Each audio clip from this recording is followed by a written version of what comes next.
stronger the grass, the greater the distortion of perception and judgment. I'm from Oregon. I drink my coffee, smoke my reefer in the morning. I roll 2 J's up and then I domed them. Joe Pietri, welcome back to the fucking Hippy Speedball Podcast, man. It's great to see you again.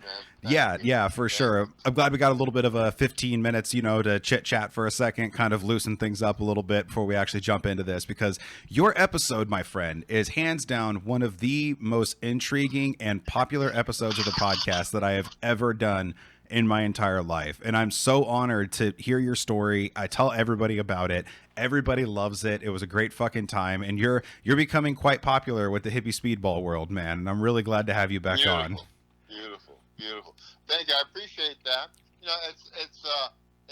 It's refreshing to really hear the truth now. There's just so much bullshit on this scene that,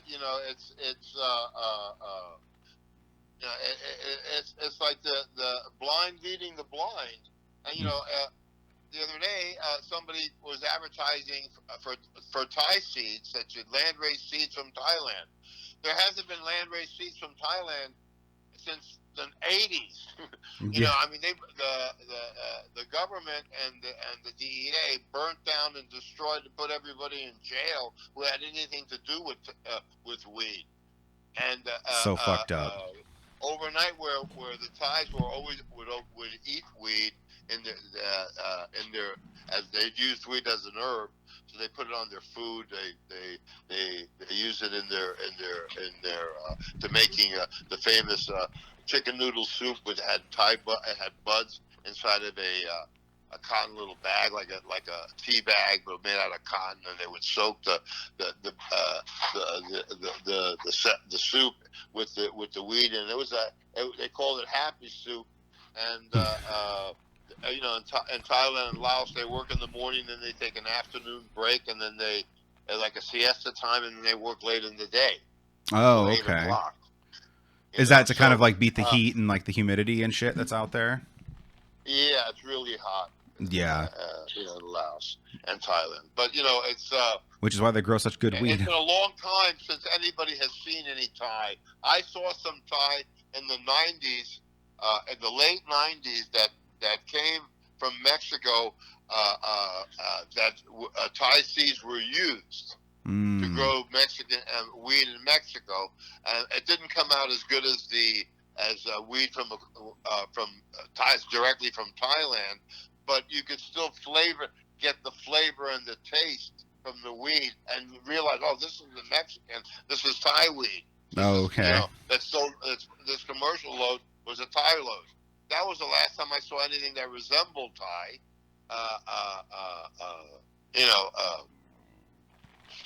People talk about their weed today. I mean, in those days, really, really good Hawaiian was going for like $15,000 a kilo. That's that was crazy. Like $6,400 a pound, $3.75 an ounce. And the best Thai weed was anywhere between $4,000 and $5,000 a kilo, and was $250 an ounce, $300 an ounce itself, $200 an ounce at least for a pound. 25, you get what, 16 ounces? Yeah, it was 200 to 225 to 250. Some people were doing them for 180, but they weren't as expensive. You had really, really good Thai weed, and then below that you had really good Jamaican weed, really good Mexican weed, really good Colombian weed, really good Central Panamanian weed, and so when the kids started growing their own and coming up with something what they call kind bud. You remember those days when people would call the weed kind bud? So that was a little before my time, but I've heard the term kind bud plenty of times. Kind bud. Yeah, because I know that the weed that we smoked. Grateful Dead. Yeah. Grateful Dead. That was I lived off the Chief Hose exit on I-70 in Colorado, and that was where the Deadhead would have set up their group that followed them from city to city. Yeah. It was a funny thing. They had a huge band of groups with hippie buses and everything, driving from every Dead show to Dead show to Dead show to Dead show to Dead show, and they would start selling tie-dye shirts and pipes and the hippie bags and this, and it was like a scene. And that's where people were introduced to marijuana. I was introduced to marijuana earlier than that. I had to go to the ghetto, the barrio, to get me some Chiva. And those that when I first started scoring weed, and first time I scored weed, I would go to the barrio in either in the city or in Brooklyn, and I would get these like nickel bags, $5 bags. Yep. And then it was about enough to make a joint, a gram of a joint. Right? Yep. And they were like, or 3 pinners, right? And that's a pinner, was enough for 8 people to get one hit. They were gone, dude. Yeah. The 8 people smoked a nickel bag. Everybody was ripped. We needed to go get China food. We had to go to Chinatown. Nice. Everybody's eyes were Chinese, man. We were practically Chinese. So did you grow up in L.A.? Did you grow up in L.A.? What? Did you grow up in L.A.? No, I grew up in Brooklyn. Brooklyn. Oh, yeah, I was going to say, yeah, you definitely have a thick East Coast accent. It's fucking dope, man. It's awesome. The first time I got high was at a Murray the K rock and roll show. In New York in those days, they would have rock and roll shows. In the 50s, it was Alan Freed, the guy who invented the word rock and roll. And then in the 60s, it was Murray the K. They had a radio show, and they would play their music. And they were the first guys who brought the Beatles over and all this kind of stuff. And you'd go to these rock and roll shows, and they'd have like 50 bands. Nice. And they'd have every group would play 2 songs. Right? Mm-hmm. So, the Temptations would come on and do 2 of their hits, and somebody else would come on and do 2 more of their hits. And it was you got to see everybody in that. So I stood online at a Murray the K rock and roll show in Brooklyn, and where you got to see everybody. That had like 50 acts, and every act would get to do 2 songs. And the show went on for a few hours. And so I stood online because it was hard to get in. If you didn't stay online, you wouldn't get in. They'd completely fill the place, right? Standing room only. And so my buddy, I said to him, "And let's see if we can score some weed from these Spanish guys." And I said, "Weed? What are you talking about?" He said, "Marijuana. You never smoked some?" I said, "Yeah, I think I saw my cousin smoke some." I didn't know. It was funny with thin cigarettes. He said, "Yeah, that's where. Come on, you've never smoked it? Come with me." So I went there. And we found some Spanish guys, and they had the Chiva. We went and bought a corncob pipe, and we filled it up with the Chiva. The one bag was only enough to fill 1 bowl of that corncob pipe practically. But we did it, and we were flying. Nice. It was the highest I've ever been. It was just like such a beautiful high that from that day on, I became like a pot dealer. That's awesome. That's how I became a pot dealer, because the first time you smoke and you like it, then you have to get it, and then you want to share the expenses, turn your friends on, then they want to buy some. So you all join up together and buy an ounce. Mm-hmm. You know what I mean? Split it up. That's how it first starts. That's how I started too. 1,000 to 10,000. Yeah, that's the story of my life. No, but, for sure. In those days, the weed, the kids were smoking kind bud, and what they call kind bud, which was basically genetics that I created. My buddy, I don't know if I spoke about this, but he went to the University of Kansas at Hayes, Kansas. And they grow huge fields of corn, and what they would do is we'd give them randomly collected seeds. They would plant them between every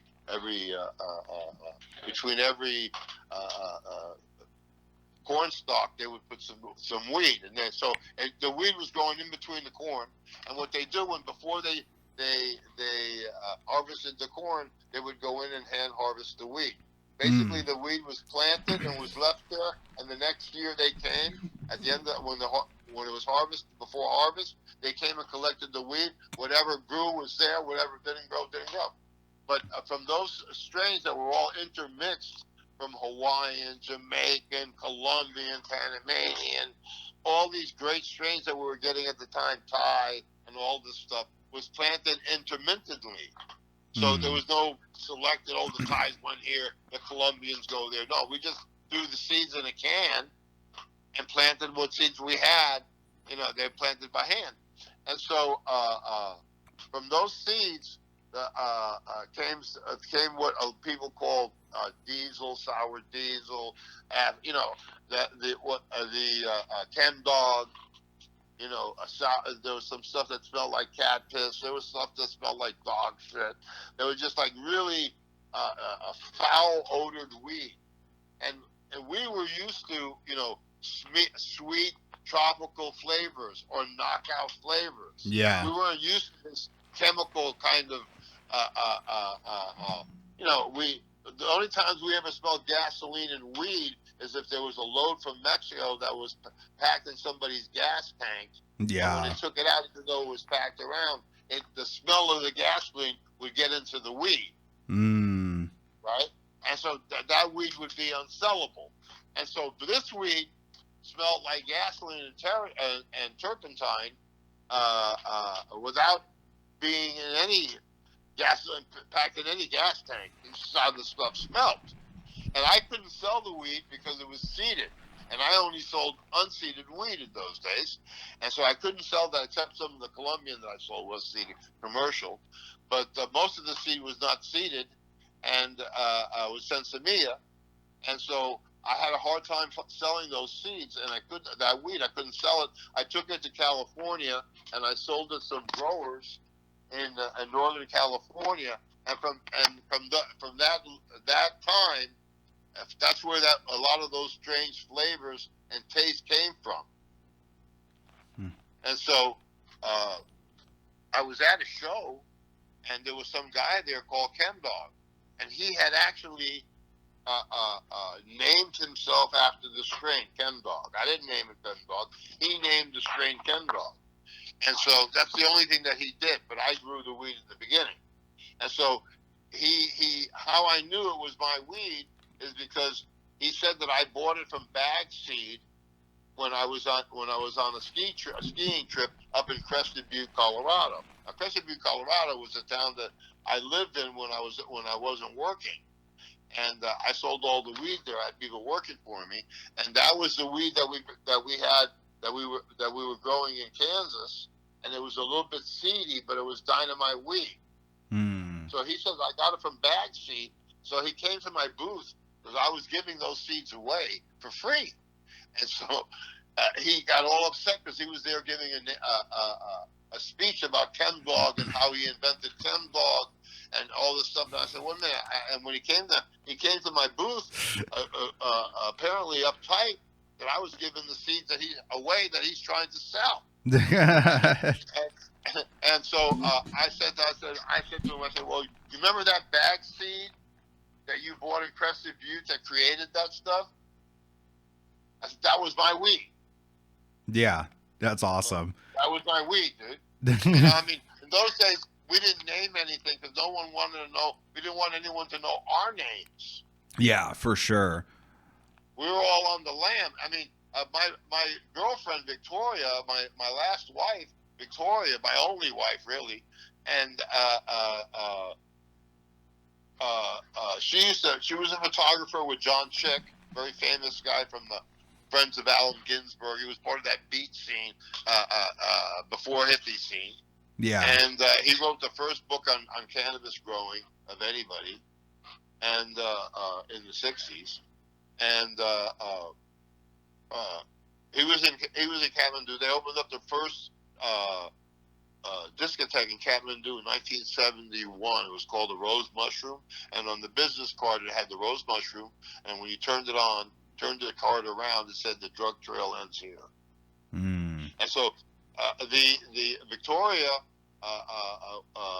and John would take pictures of all the things that they were doing of the hash and stuff, and then they would send the pictures to High Times, and so High Times would use it in their centerfold, but they really couldn't tell who sent it. You know what I mean? Oh, it came from Nepal or something, or you know what I mean? No one was signing their names to it. Yeah. And actually, this guy, Lawrence Shearnock, he worked for High Times, and he used all those photos and all the information that he got from High Times and wrote out a book, the Great Book of Hashish, and he never even been to a hash producing country. Yeah. You know what I mean? A lot of the stuff that you have here, I mean, I don't know. Did I talk about Frenchy cannoli? I don't remember, but go ahead and go into it, man. Well, you know, it's in they shut down the good old boy marijuana network. Sometimes people are laughing. Well, how come you guys are, you know, how come we're not getting, you know, getting that great weed from you guys anymore? Well, they put everybody in fucking jail. They took everybody's properties away. I mean, you know, instead of breaking or busting people up, they got the leader and then threatened the leader, and they would tell the leader, we need to know everybody you did business with. And all of a sudden, you know, you'd get a load from someone that you had gotten loads to from before. So it was a controlled delivery. And the guy would call you up and say, hey, you know, I just finished doing a job. They paid me in merchandise, and can you help me out? And boom, oh yeah, come on down. And then they got you.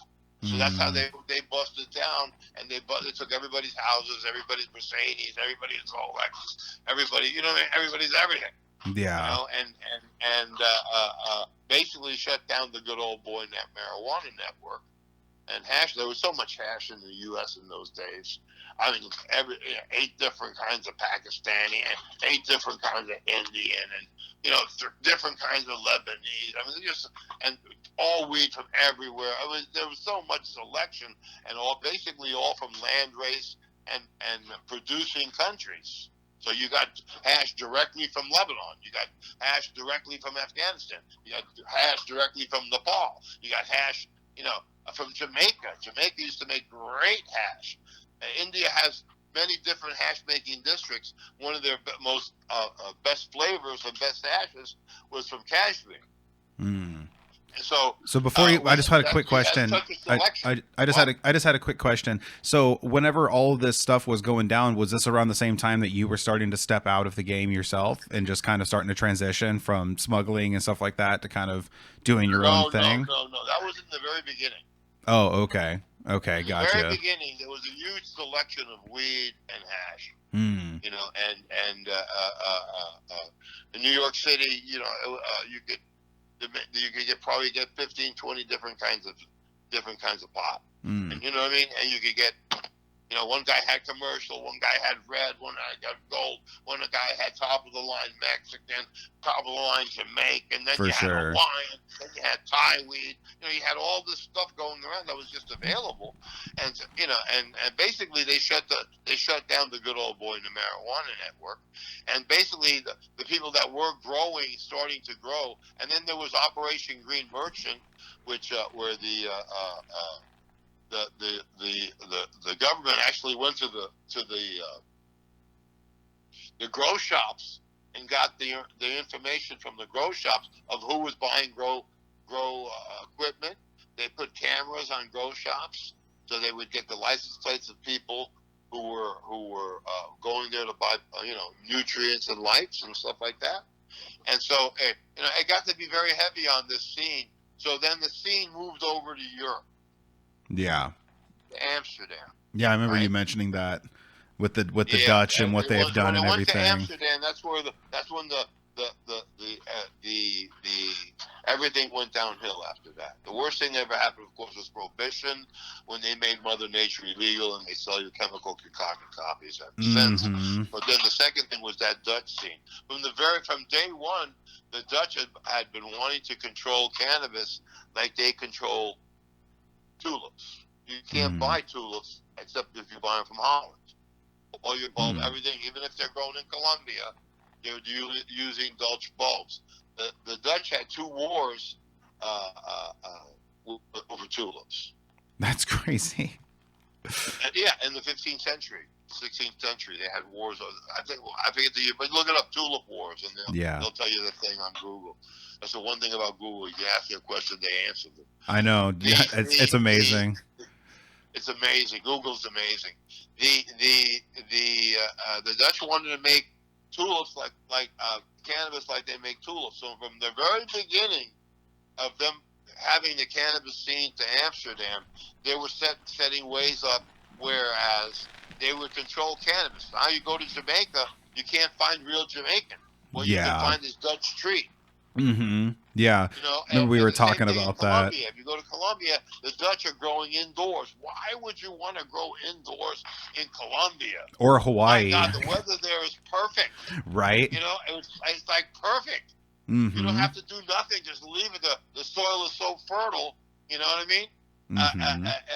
You know, you don't have to do anything, but they've taken it indoors. See, when they took it indoors, then they controlled it to the point where they wrote all the books on growing based on their indoor techniques. Yeah. So all those old school outdoor techniques kind of flew out the window by the wayside, because now you're able to also, well, and also, you know, in true typical sense, once something gets moved to a more controlled manufactured environment, you can start mass producing it. And so this is where profits take over product. Right. But you can't beat outdoor weed. And I don't know how many times they'll say, "Oh, my indoor is the best. Indoor is the best." Fuck, indoor is not the best.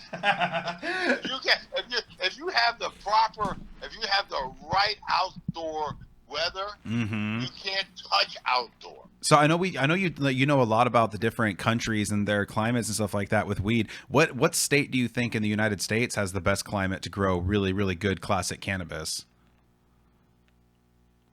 Mississippi, Florida, all those southern Gulf states. Georgia. As far as Kentucky used to grow great weed. You know, the used to have some people called the Hillbilly Mafia, and the Hillbilly Mafia they used to grow great weed. Okay. Great weed, and they had their own farms, and they grew Sensimilla, and they grew hybrids, indica hybrids. They did a lot of good stuff, and a lot of stuff. I was getting stuff from Kentucky in the '60s. You know, Kentucky was the place where Lilly had used to grow their weed in Kentucky, and Lilly when they started to grow cannabis sativa americana, they used Georgia, Kentucky, and a few states where they grew their weed for the natural medicine business. People don't understand that prior to 1940 and prior to Prohibition, you could get a prescription for marijuana. Yep. You could get a prescription for hashish, and you could get a prescription for tinctures, and you go to the pharmacy and get. Yep. And it was a whole other scene. You know what I mean? During the prohibition of alcohol, the use of marijuana went through the roof. Plus, the musicians all used marijuana. Yep, exactly. Louis Armstrong is famous pothead. Mm-hmm. You know, they've been using weed. Africans have been using weed since forever. And during Prohibition, all of a sudden you had tea pads and places where you could go and smoke marijuana and stuff. But then it was legal if you had a prescription. Yep. You know? Yeah. And it's crazy because almost like all drugs were legal with a prescription back in those days. Like you could get a jar of heroin powder. Yeah. People don't realize that they had a heroin program up until the 70s in London, in England. Really? You could be a registered heroin addict in London, in England, and you would get your fixes from the pharmacy. Whoa, that's interesting. And that only stopped like in the 70s. They had illegal heroin, controlled heroin. They changed it. They still do that now, except they've substituted heroin with what is that other thing that they use? Methadone.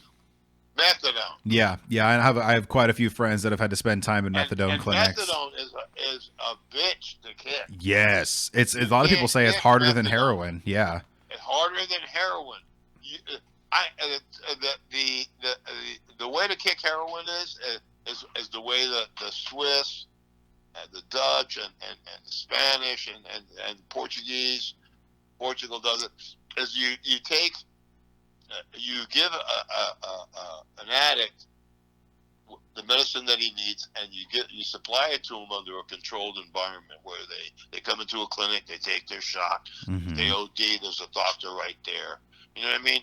Mm-hmm. And at the same time, you take out of the equation stealing, the hunt for the drug. I mean, a lot of times, you get you get your fix, and then you get high, and then after you get high, then you have to get the money, and you have to find and get the money to get the drug and that whole thing. So you take all that out of the equation, and you just give the person the heroin.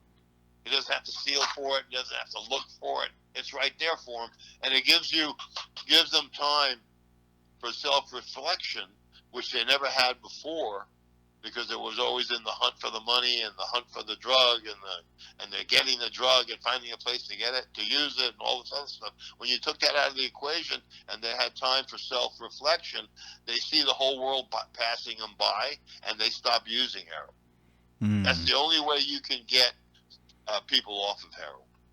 Yeah, there's a minute, a small percentage of people that would rather be on heroin. Yeah. For their whole life. Well, have it. Well, yeah, a lot of addicts, it's really cool that they do that, because a lot of addicts, it's such a deeper problem.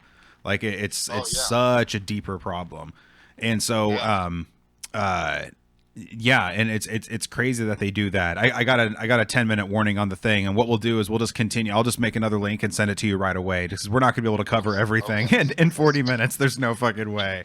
Okay. But that would be the one thing that would cure the addiction immediately. Is what they did. They've done it in a bunch of countries. They did it in Iran. They did it in Thailand. Up until the 50s, and even to this day, I don't know, not anymore, but in the 70s and 80s, they had an opium program in Iran, and they had in Bangkok, they had opium dens up until 1954. I think they shut them down. But you can get a license, you can get a prescription, and every week or every month, whatever you're called for your prescription, you'd get your monthly amount, or you'd pick it up by the day or by the week, however you got it. But the opium program was still running up until the 1950s in Thailand. But in Iran, it was open.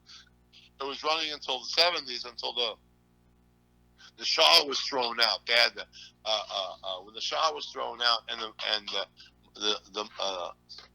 the Muslims took over in Afghanistan, then it changed. Yeah, they don't have that heroin, that opium program anymore. But they used to in Iran. They have Tootsie. It looked like Tootsie Rolls, and the opium was red, and it was so clean. It was just unbelievably pure government opium. That's crazy. In Afghanistan, up until the 70s, anything that you called your own medicine, you could get at the pharmacy, and they had pharmaceutical everything. Really? You know what I mean? So that's crazy. Yeah. It was crazy. And you could go to the pharmacy. Nepal was Afghanistan was like a junkie's paradise. And that was that was all the way through into the 80s. No, until the 70s. After the 73, things started to change. In 73, they when they overthrew the king was on vacation in Italy, and they overthrew him. And when they overthrew him, they threw all the hippies out, that whole hash scene out, and they started coming down on hash and started shutting down farmers and stuff. And basically, after 1973, it used to be in Afghanistan where every farm had their own strains, and some farms were famous for their strain, another farm was famous for their strain, and they had these. Everybody had their own. It was in Afghanistan. It was called charsi. Chars is named for hash in Afghani, but charsi is a man who smokes hashish, and they would have like coffee shops, tea shops rather, and they would have a hubbly bubbly there, and then everybody would go in, and they had the little bags for this, a little bag for that.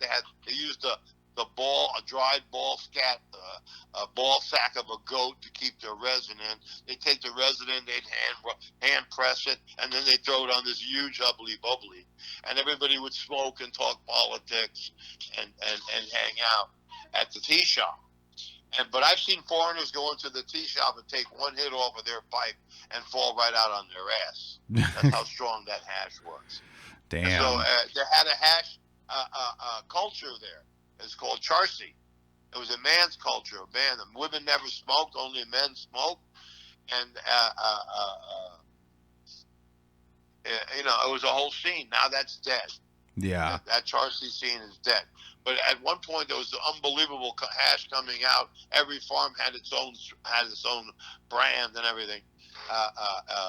Then they started mass producing. The king gave permission to people to mass produce it. The big production was beginning to start in Afghanistan, but they shut it down. The big producer in Asia has always been Pakistan. India produces a lot too, but Pakistan has been producing, since the British. The British,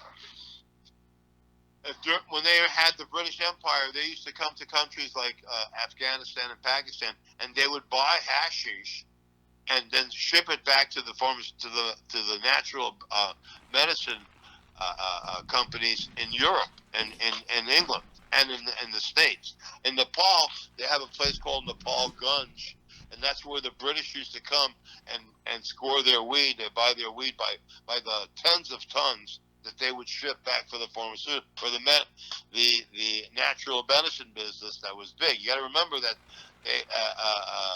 cannabis tincture was the most popular medicine of all time. And so they had the tinctures for every different, ailment that you could possibly have. They had people who needed energy, people who had pain relief. They had all different kinds of concoctions. And so that was a huge industry. So in Pakistan, it was a huge industry. In India, it was a huge industry. If you look back to the cannabis report from the 1910s, 1920s, it's on the internet. And it shows production in India. It shows production in Pakistan. It was a huge business for Southeast Asia. I got this book called The Drug Plants of Africa, and it showed all the different plants, medicinal plants, and what they were good for, and where they were grown, and what country they were from. Nice. And when you look at that, you see, God, this business was huge. Oh yeah. Huge. When you look at the prices from Parker Davis, which is Pfizer nowadays, people have to remember that all the big pharmaceutical companies like Pfizer, Lilly, there's a bunch, made their initial fortunes on cannabis-based medicines. When they made their initial fortune on cannabis-based medicines, the cannabis patents ran out in the 1930s. When the cannabis patents ran out in the 1930s, the doctors already knew that cannabis was one of the most important medicines of all time. So what did they do? They made it illegal until the science caught up with it. Yeah, and for sure. DNA sequenced it. Now that they DNA sequenced it, they give you what gets you high, and all the good stuff, all the terpenes and the cannabinoids that help you control your hunger, give you the munchies, take away your pain, have osteoporosis. All these kind of remedies that they used, that they knew was in marijuana, they separated it at that point. So now you get THC, what I call stupid weed. It gets you so high, that you get stupid and laid out on your couch and you can't function. Whereas all the good medicine has been made into all the medicines that they're selling on TV, I bet. Speaking of really good weed, you have a strain that you said you created as well, Joe's Og Kush. And I need to try that, because not only is my name also Joe, but also Og Kush is hands down my favorite strain. So that'd be amazing. I have my own OG line. What I did is I took a San Fernando Valley OG, beautiful girl, and I bred it to a male lemon joy. And so I bred it forward, and then I bred it back to the original female. Then I bred it forward again and bred it back again to the original female. And I kept doing that for 8 times. On the 8th time, I got back my original San Fernando Valley OG, right? My San Fernando Valley female. But it had a lemony flavor, and that's what I used to breed with.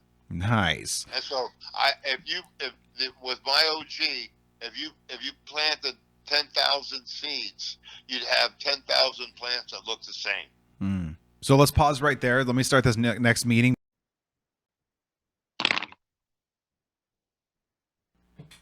Yeah, I do have a lot of questions, man. I really appreciate you sitting. Answer them all. Go ahead. Yeah, for sure. I really appreciate you sitting back down with me. So kind of going back to like the beginning of your story in the first episode that we did and everything, like what, I know you kind of like stepped out because the whole thing with the dogs started kind of going south and it wasn't going so well and everything. So what made you actually officially decide to step out of the smuggling game and then start to enter what you're doing right now? Well, a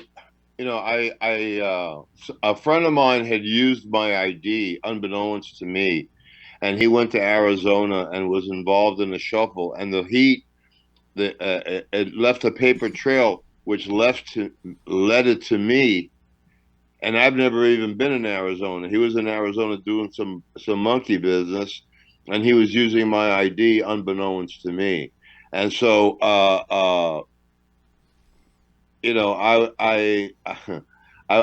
basically I got indicted for something that somebody else did, but I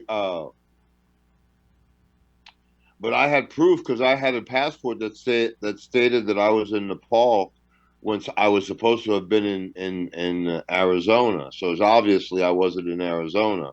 So I was fighting my case back from I was in Laos. They had created a fugitive status for me and took all my wealth away, and basically they took everything away from me, and I had never even been to Arizona. There was no embassy in Laos at the time. The embassy had been thrown out when they lost the Vietnam War, and so there was no extradition. So I went there because they put out a warrant for my arrest, even though I wasn't avoiding testifying in front of the grand jury. They never called me. But basically, I was put in a rock between a hard place, and I couldn't, go against my friends that I went to, basically to grade school with, you know what I mean? And so I sort of ate. I took that burden on me. And my friend who used my ID, who was one of my main connections, basically cut me loose. I hadn't really realized why he cut me loose, but he was, he was afraid that if I testified against him, he would go up on a RICO, running a continual criminal enterprise. So I'm lucky that those guys didn't have me killed for what I knew. And I don't want to go into the whole story. I was in between a rock and a hard place. And now when you go back and review it, you see that that guy had a fulfilled life. He never spent a day in jail, and he never picked up any heat, and nobody ever turned on him. So and when I lost that guy because he was afraid to do business with me after that because I had picked up his heat. Basically, I really didn't have anybody else to do business with, and it was such a shock to me, and I got arrested, brought back to Laos, went in front of the U.S. attorney, and everything, and in the end, they had to spit me out of the gulag, but I was completely broke, no money, and I had to basically start all over again. If I would have turned on him, I probably would have gotten witness protection and all the other shit. I wouldn't have gotten any of my money back, but I would have had some new ID and been living there somewhere else under another name as a sales manager or something. I don't know, but I decided not to do that. I wouldn't do that. I don't want anybody to I couldn't live with the fact that I would testify and bring all my friends who were successful down. because of one stupid guy's mistake. And I know that he feels bad that he was the one that did that, and I really basically lost all my money. But still, nobody turned on him. His name was, his name maybe came in front of a grand jury, but there was nobody there to testify against him or say anything against him. I don't even think he ever got called in. But so at that point, I was basically in shell shock from being on the lam again and being taken out of Laos and handed over in Laos and then brought back, put in a county jail in California until they transferred me from San Francisco, from California, to the federal joint in Denver. And then in Denver, I got out and then I got a lawyer and the lawyer, realized they didn't have anything on me, but they wanted me to debrief. So my lawyer said to me, man, anything that you've ever done, right? If you tell them what you did back then, they'll never hold anything against you. They can't bring you in front of charges for stuff that you did 10 years ago or 30 years ago or whatever. So I went into my King of Nepal thing. I told them everything I had done in Asia and Nepal, and that I had a suitcase factory in Bombay, and that I did this, I did that, and basically I just aggrandized myself. But but I didn't tell them what I was doing yesterday. Mm. I told them what I was doing, like in the 60s and 70s. And this was in the 90s. Okay? Yeah, so the statute of limitations had passed. Yeah, there was really, especially when they realized that I wasn't in Arizona. I had a passport. When I was in Laos, I went to the charge d'affaires in Laos and showed them my passport. I said, look, they sent a subpoena on me that I was in Arizona doing these things, but here's my passport. I've been living in Nepal for the past year. Mm-hmm. You know what I mean? So I went in, I aggrandized myself. I didn't tell them anything about what I had been doing, except what I had done like 30 years ago, 40 years ago. And so the funny thing happened is that after they spit me out of the gulag, I got my first job, which was working at Time Life Library selling music on the telephone. I was very good at that. Nice. That's awesome. Was it like those like compilation CDs that they used to do commercials for and stuff like that? Yeah, that's right. I was an expert on doo-wop and old rock and roll. And, that's so cool. I had my own script that I had like a 68% collection rate. All my sales were paid for within a week. You're just a natural born hustler, man. Unbelievable collection rate, an unbelievable percentage. So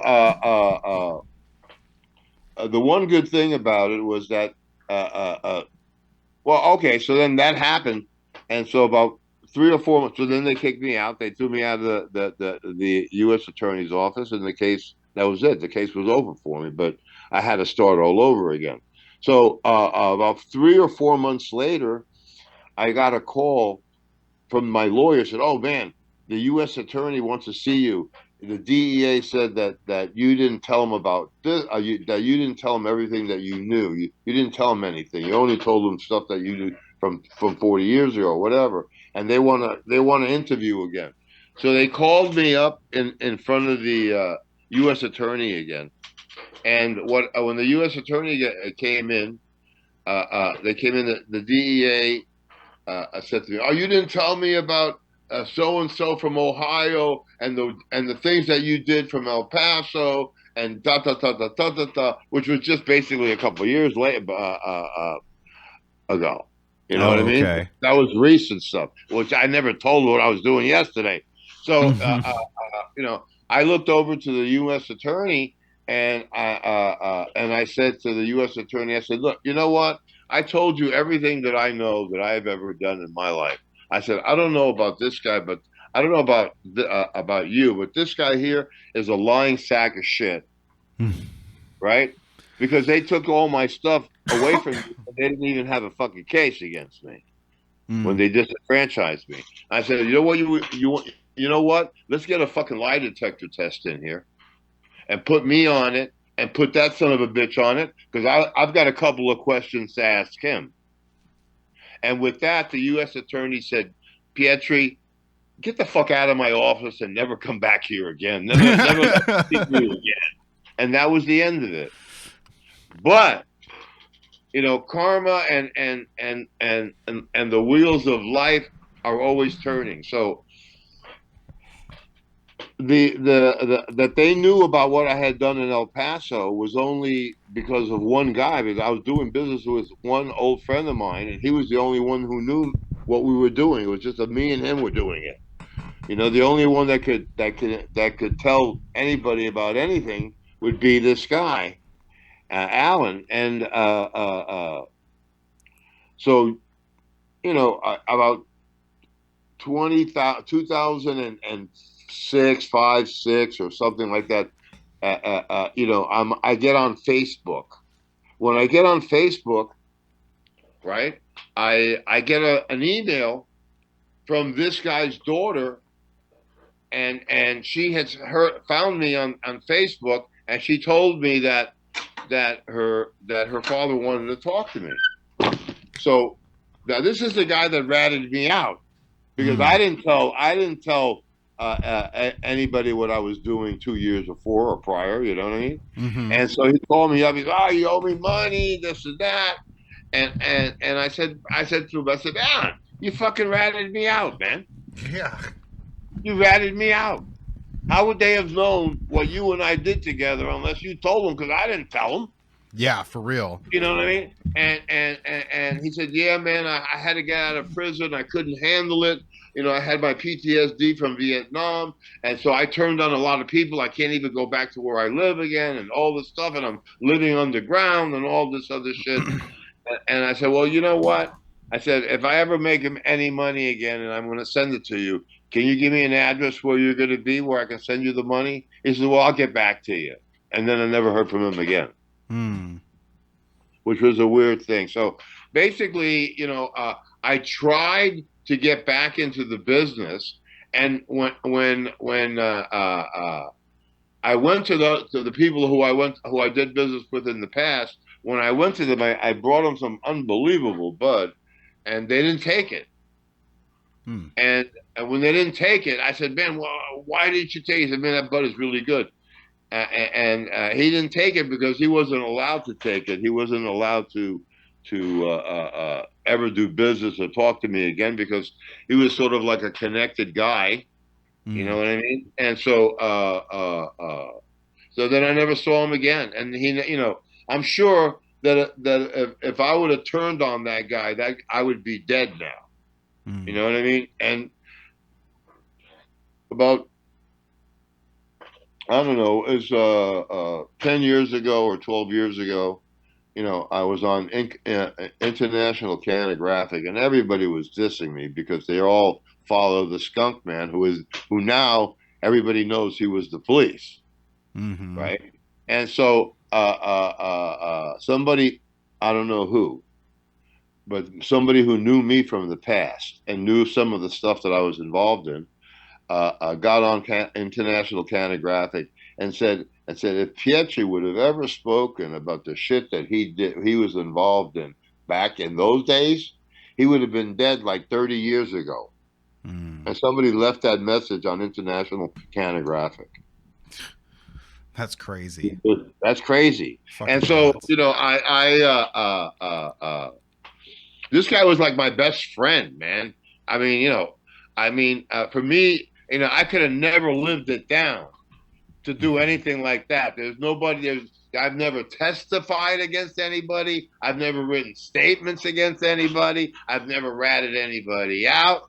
And in the end, I ended up, giving up my fortune for, to keep my mouth shut and just to keep my reputation. Now it's 2020, and those guys know that I didn't cause them any problems because they've lived their lives, and nothing came back to haunt them. And so that was what happened then. And basically, I couldn't stand the pressure, and I had drug war PTSD. Yeah.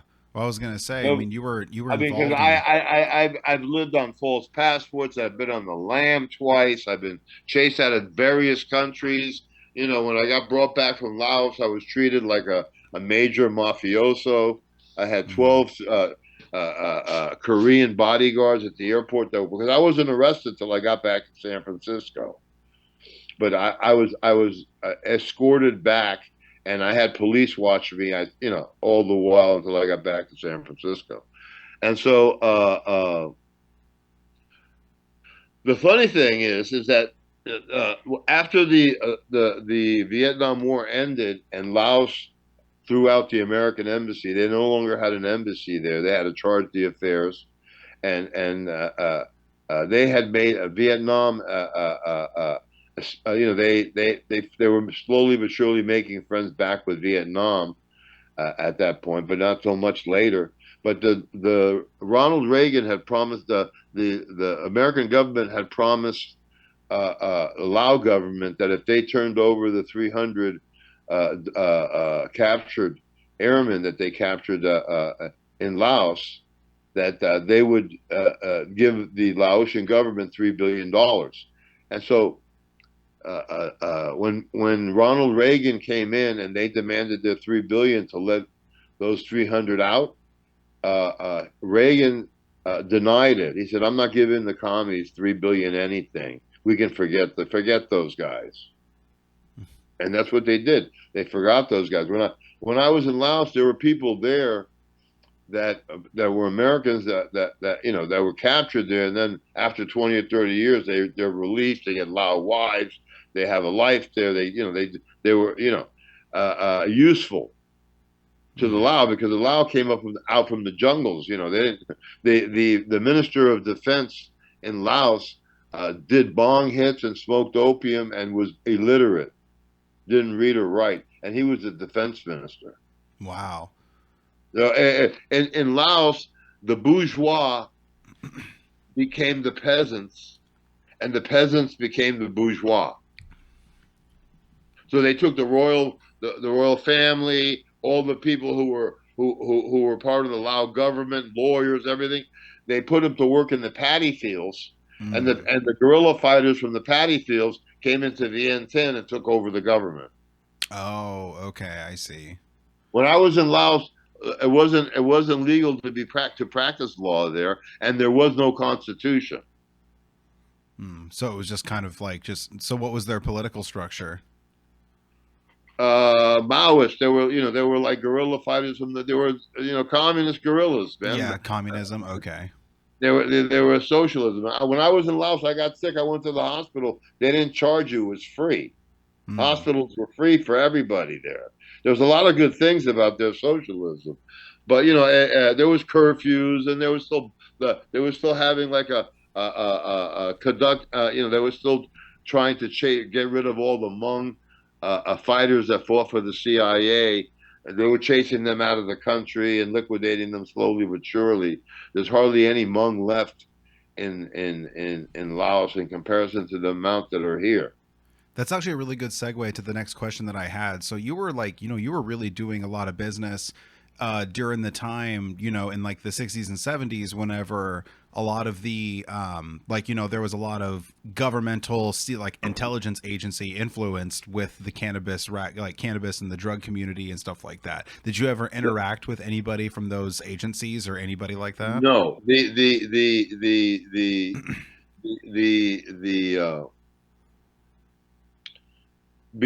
before I go back to where there used to be the Federal Bureau of Narcotics, and that was the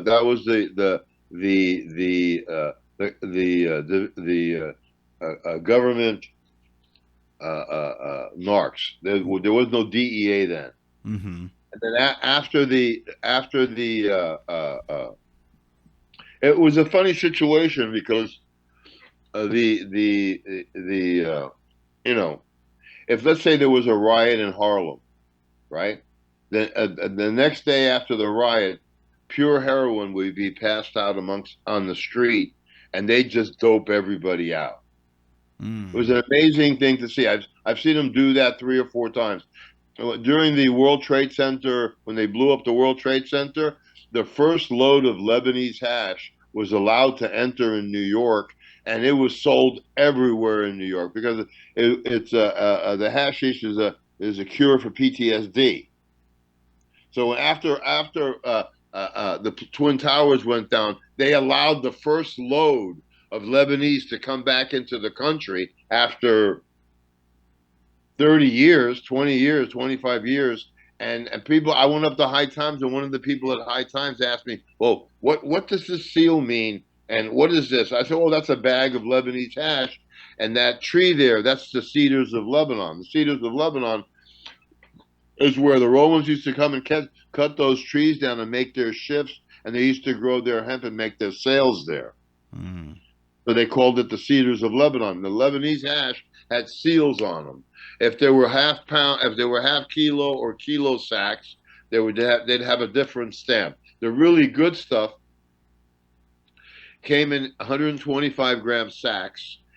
8 of those was a kilo, and they had cherry stamps on them, and they were red, and they were gummy red that you could just bend over like butter.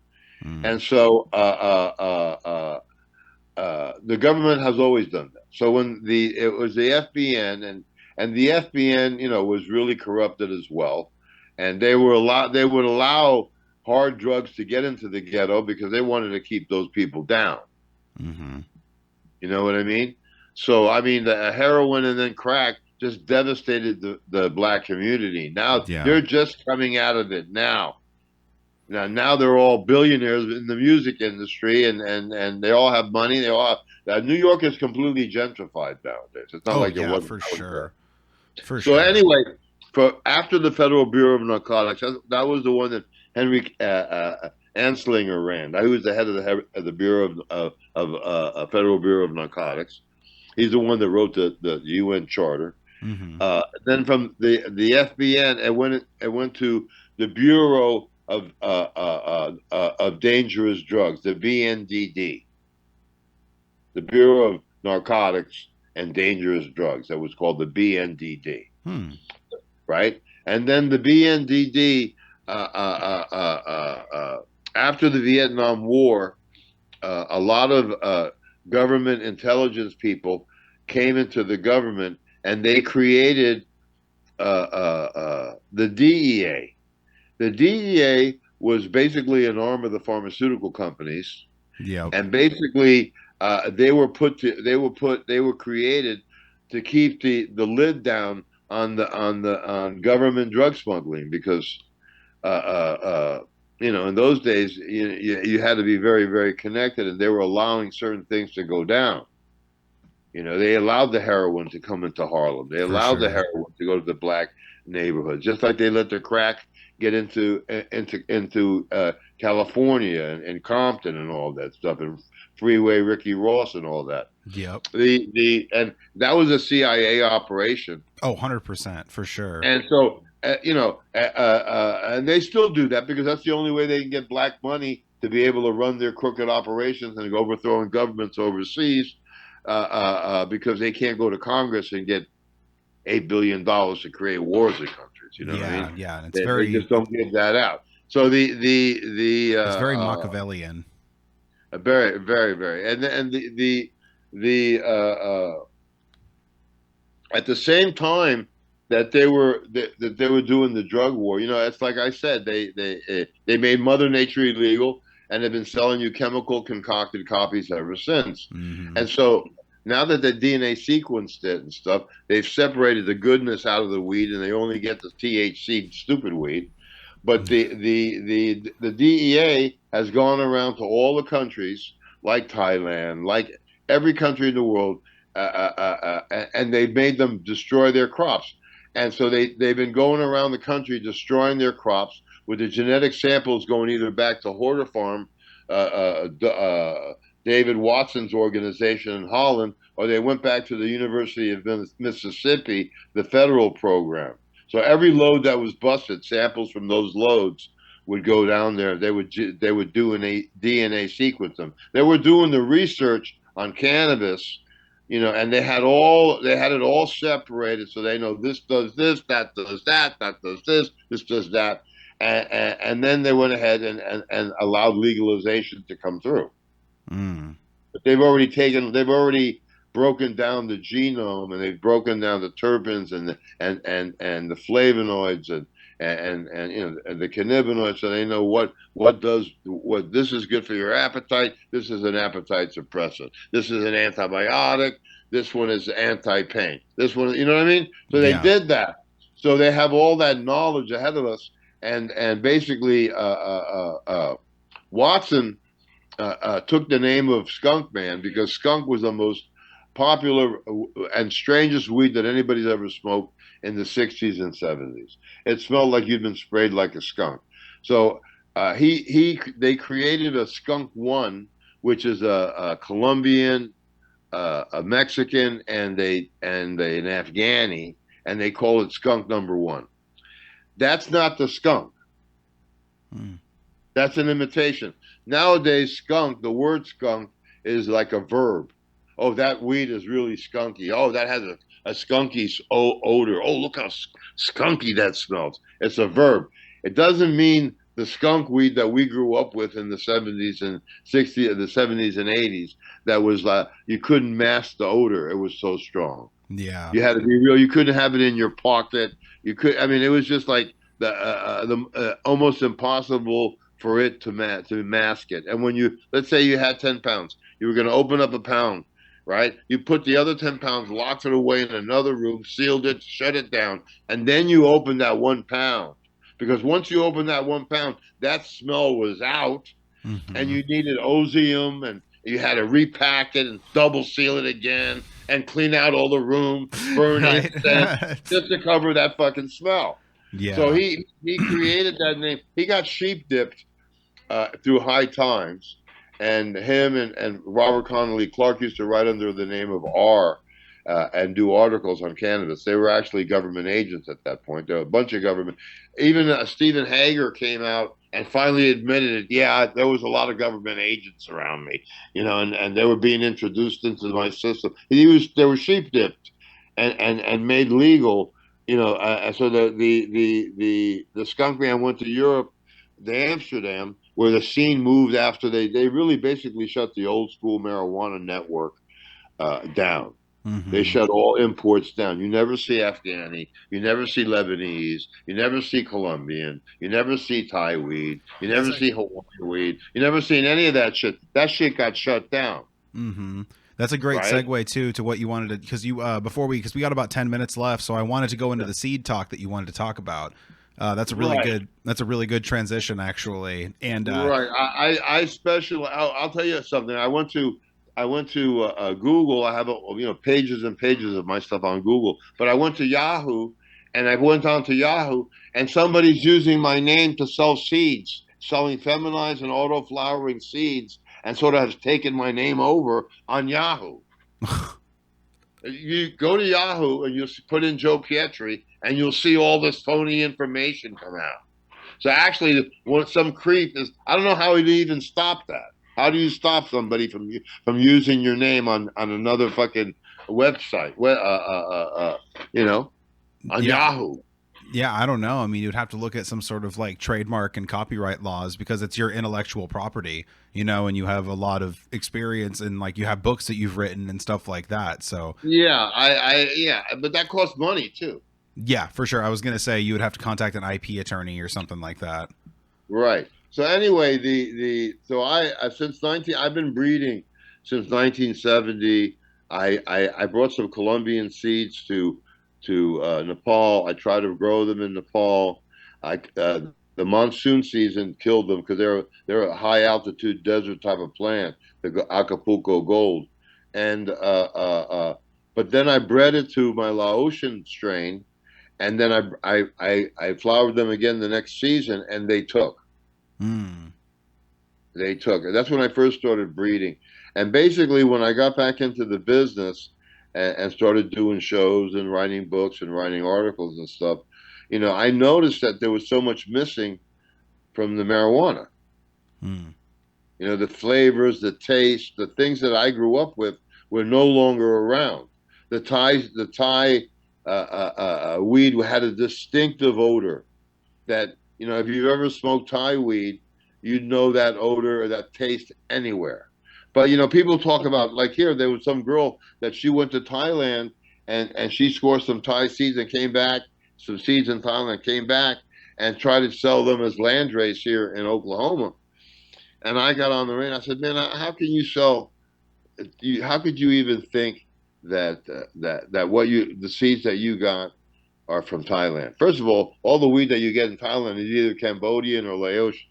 Mm-hmm. And the Laotian weed was mixed with the strains that Brian Daniels brought over, the Acapulco Gold, the red Mexicans, the chocolate Mexicans, all those flavors that we had back then. He brought there and introduced them into the seed into the genetics in Laos. So you can't even find pure Laotian there anymore, unless you go way north and you know where to go.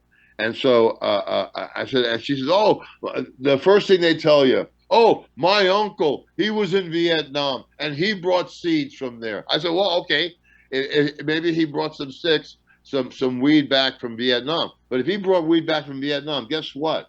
That was Vietnamese weed. It was growing everywhere there. It was good. They ate it. They ate it in their food. They used it as a spice. Same like the Laos. Same like the Thais. I said, you didn't bring back any Thai seeds. You brought back some weed from fucking Vietnam. Yeah, I said, exactly. There were people that brought back sticks from Hawaii, from Thailand, and brought them into Hawaii because they would go to Thailand on rest and recoup R&R during their tour in Vietnam. They'd get like a week or two to go to Hawaii and meet up with their family, and that's how the first Thai sticks started coming out. By the soldiers there were so many soldiers that were stationed in Thailand. We had military bases all over the place in Thailand. We had like a half a dozen or so more. In fact, in Thailand, it used to be all canals. There was no streets there were streets where you could drive, but there were more canals where people would just go travel around Bangkok through their canoes and their motorboat canoes. And so what the American government did is they paved over those canals and built highways on them so that they could transport all the stuff that they were moving, because they were moving stuff to Vietnam through there, and they were bombing out of there. And so so now Bangkok sinks every year for about during the rainy season. The water in Bangkok gets to be about 3 or 4 feet high in some places. Oh shit, that's crazy. The army paved over those canals. So and then whenever you meet somebody, oh, I got original Thai seeds or from my uncle and all this stuff, and then I look at them, and they're in their 40s. And they're way too young. They weren't even born at that time. You know what I mean? And they were born in the 80s. Yeah, they were born in the late 70s. You're like, how the fuck is this Thai if Thai hasn't been around? Yeah, and not only that, they were kids. By the time they grew up and knew about marijuana, there was no more Thai.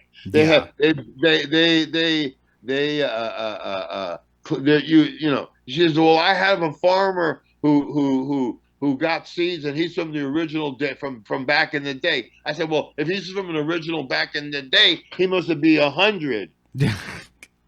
Because everybody that was there is in their 70s and 80s now, and our connections there at the time were 20 years older than us. Yeah. You know what I mean? So how the hell can you get seeds from somebody like that? And I just pointed it out. I said, man, they eradicated everything in Bangkok, dude. You can't get Thai weed in Thailand anymore. The seeds that you get is either from the Cambodian or from Laos, or something from Burma or from Vietnam. Vietnam has great seeds, but it wasn't the Thai seed. That was an unbelievable high that the Thai had. Thai was a pure sativa, land-raised sativa. So what I do is I specialize in landrace strains from India, Afghanistan, Asia, Africa, original landrace strains from South America. I've got strains pre-1972. I have a blue line, which I call my Blue Dragon. It's not the Blue Dragon that's on Seed Finder, Joe's Blue Dragon, which is a 100% DNA sequenced sativa that came from Tamil Nadu, came from Kerala, and it was grown in Tamil Nadu. It's super, super, super sativa. All the sativas in India, around the world, originally came from India. They went to Africa. Those sativas went to Cambodia, wherever Buddhism and Hinduism was brought to, and people converted into those religions. Part of that religion was smoking ganja, was Shiva. So I've traced the Colombian red. I've traced that back to the Angola red, and then the Angola red I've traced back to India. And so the original Thai strains were brought from India and grown in India, and it was also an equatorial climate. So the only way to try to resurrect Thai would be to reintroduce those original strains from India and have it evolve. Have it evolve. But you can't go to Thailand and think you're going to get a Thai stick. When I went to Thailand, you could buy a Thai stick at on every corner. So in those days, you could in Bangkok, you could buy a carton of Marlboro cigarettes, right? And you give them the Thais the carton, and they would take out all the tobacco and fill it in with weed. Put the packages back into the packages, cellophane the front of it, and you couldn't tell the difference. You could just take a carton of Marlboro cigarettes, and they weren't smelling for it. They weren't looking for it. So you could buy a whole carton of cigarettes that had already been pre-rolled, and you could get things like that. You could get there was a huge ganja scene in Thailand. It always has been, because the Thais eat it. They eat it as an herb. They use it as an herb. They cook with it when they make their soups. See, I didn't know that. That's really cool. I didn't know that people actually cooked with it, and use it as an herb. In Vietnam, and they still do that in Laos. What foods does it go really well with? Chicken noodle soup. Wow! Oh, I am so fucking doing that. Would you would you grind it up first, or just break it up by hand? They call the soup pho. Pho? Yeah. Yeah. That's what they used to like a tea bag made out of cotton, and inside they would put buds, and they would put it in the soup. That sounds dang. They used to call it happy soup. Does it actually? And so does it make the soup medicated, or does it? Oh yeah. Nice. Yeah. Oh, I'm so trying that. So anyway, my whole object was been to put the genetics and the terpenes and the cannabinoids back into the weed. Nice. I love that. So I've been doing that for the last couple of generations. I've been breeding and putting the stuff back in. And so, in my blue collection on my menu, all those landrace strains and the other strains like a blue Panama, a blue Mayan, a blue Aztec, those are using pre-1972 Colombian gold, pre-1972 Panamanian, pre-1972 Central American. Then and then I have my Hawaiian strains that were from pre-1972, the original Hawaiian strains like Kona Gold, Maui Wowie, all that stuff. I have those genetics.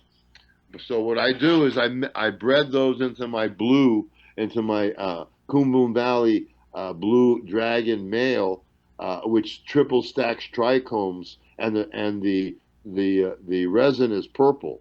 The plants are purple. If you put it in a room with a colder temperature of 70 degrees, it becomes so purple that it's black. It's like most purple weed you've ever seen, and the resin is purple. So I use that because the triple stacks trichomes. I use that to breed into a lot of my strains, 25 of them, and so I have a blue line that there's screamers in there. You know what I mean? Pre-19, I have a Joe's Haze, which is a purple plant that I missed. I didn't label, but it was the most beautiful purple plant that I've ever owned, except for my blue dragon. So I bred that into my blue dragon, and I called that Joe's Haze. And then I got a Bungie Haze from the '80s, and I bred that to my blue. I have like a blue Nigerian, that's F1. I have the F1s in there are off the hook. F1, when you have a first generation from two different land races, you get a hybrid vigor that you never get unless you breed two independent landrace strains.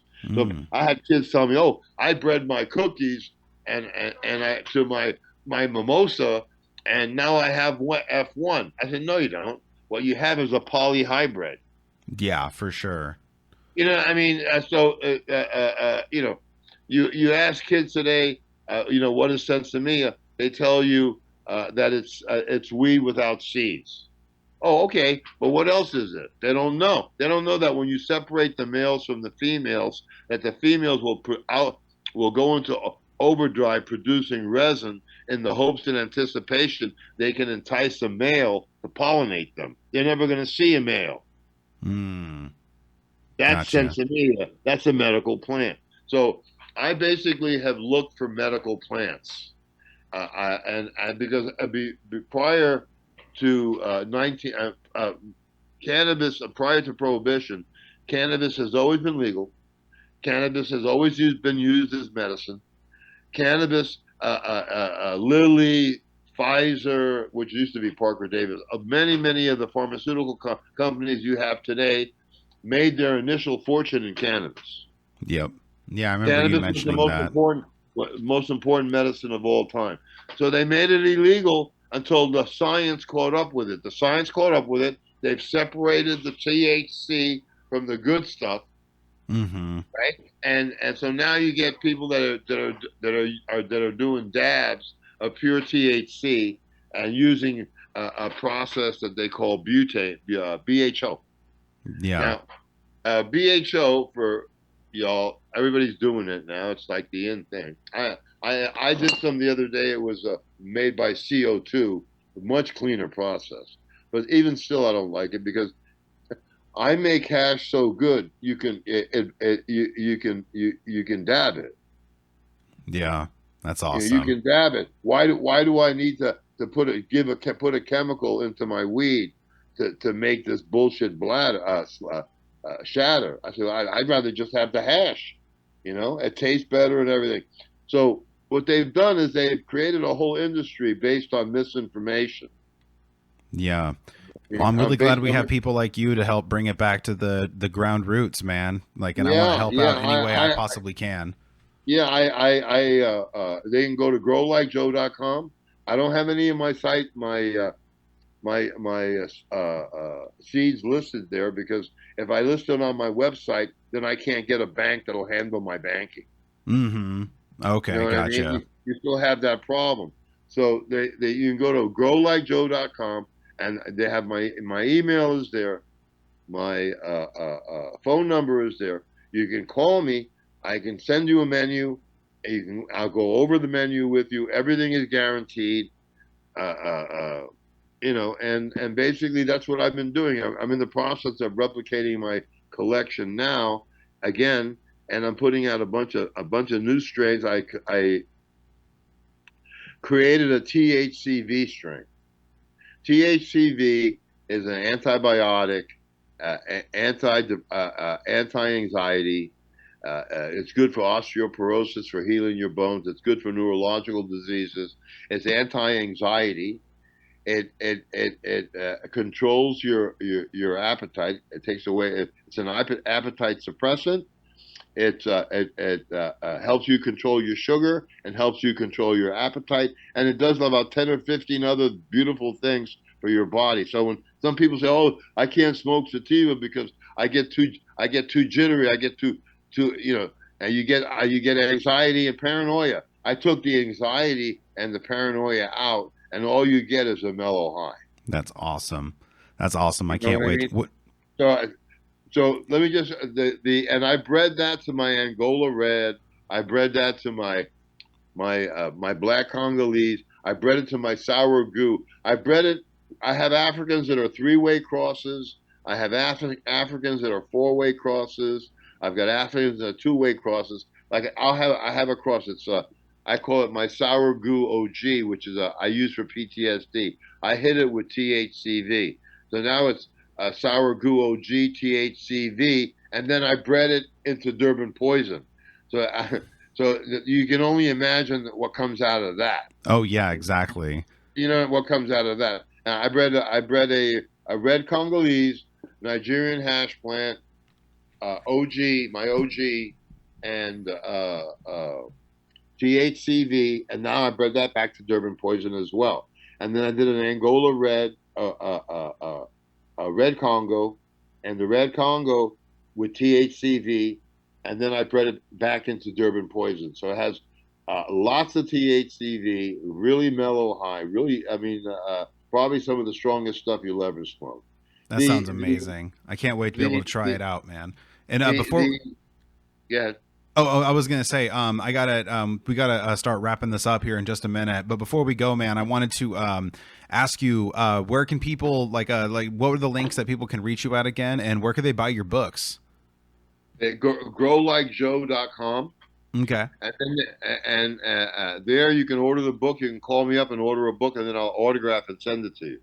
That sounds amazing. Yeah, I still need to get a copy of your books from you too. Yeah, I gotta do that. I'll send that to you. And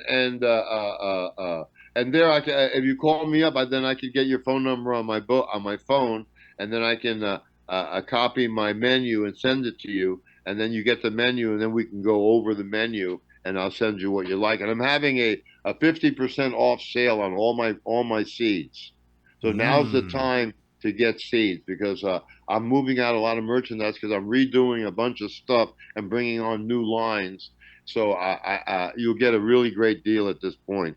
You know, things that I was selling for $500 a pack are now $250. Things that I was selling for $100 a pack, they were $50. I have a Tahoe OG is 28% THC. My red Congolese is 26% full cannabinoid profile. So if you just put the time in, put in growlikejoe.com in the back of the page, there's my phone number. You can get it. But also in there's my nutrient line that's called Dripping Stone. Dripping Stone is the purest product on the planet. It's like cannabis blood. I've used it against everybody else's nutrients. It's 50% faster and 50% bigger. And so it acts like cannabis blood. You don't have to break it into living soil and wait for the soil to break down the nutrients and make tea and everything. It already has the finest products, the finest ingredients known to man, and sourced from the great places to mine those minerals. And we use the finest minerals. It's an ionic form. It's completely dissolves.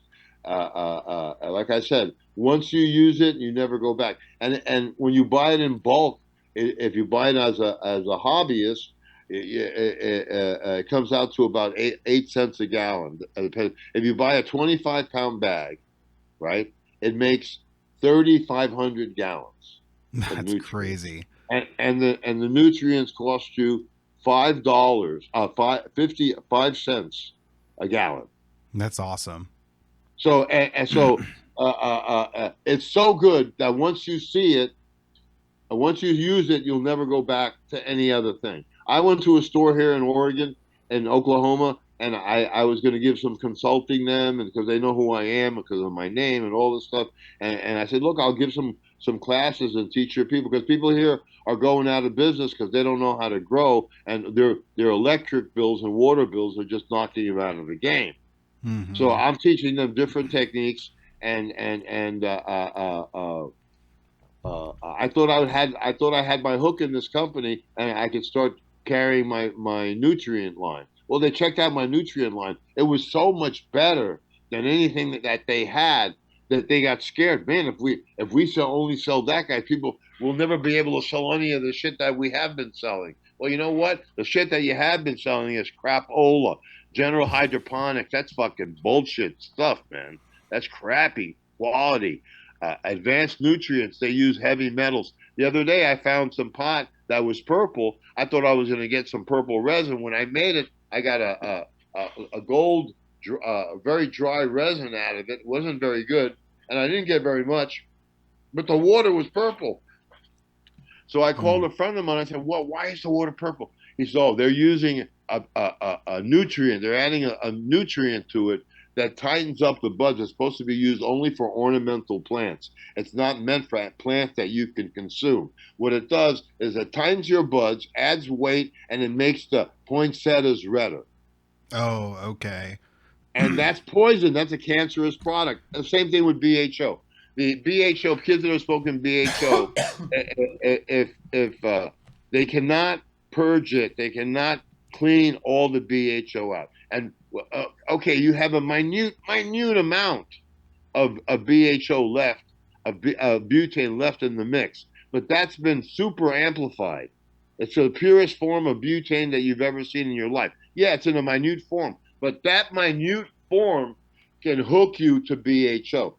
That people don't know. I wrote an article, BHO causes cancer, and nobody took it seriously, but now they're taking it seriously because people who have been doing dabs for like 5 years try to stop. Yeah, for try sure. to stop. You get sick. You get like dope sick. That's interesting. You know what I mean? And they're addicted to BHO. So I'm trying to bring back all the original strains back to its original goodness. This is why I'm glad I've always stuck with flour. Yeah, flour is the only way. Flour and hash is the only way. 100%, man. Well, dude, this was an amazing time. I really love talking to you, bro. I can't wait to be able to come down there and do an episode in person. Like, that's going to be absolutely legendary. Nice. Again, if growlikejoe.com. growlikejoe.com, and I'm going to put the Instagram, all the links in the description for the episode. Thank you so much, man, for joining me. This was a blast. And thank you, everybody, for tuning into the Hippy Speedball Podcast. It is Joe, your host with the most, Joe, and I will see you guys next time. Peace. Boom. Peace out.